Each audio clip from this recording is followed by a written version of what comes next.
সরকারি ও বেসরকারি স্কুলে প্রথম থেকে নবম শ্রেণী পর্যন্ত আবেদন করা ১০ লাখ শিক্ষার্থীর ভাগ্য নির্ধারণ হয়েছে ডিজিটাল লটারির মাধ্যমে।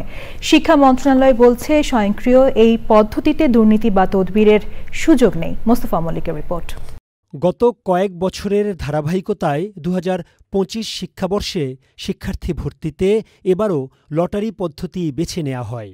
প্রথম থেকে নবম শ্রেণী পর্যন্ত সরকারি ৬৮০টি বিদ্যালয়ে ভর্তির জন্য ১০,০৮,৭১৬টি আসনের বিপরীতে ৬,৩৫,০৭২টি আবেদন গ্রহণ করা হয়।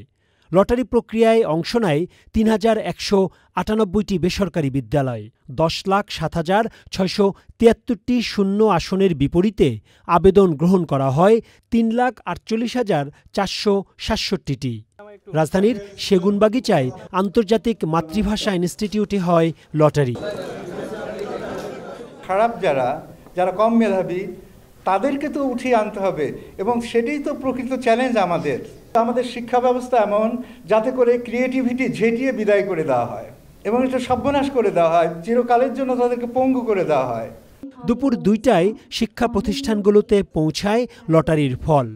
শিক্ষকরা বলছেন, ভর্তির এমন পদ্ধতিতে দুর্নীতির সুযোগ নেই।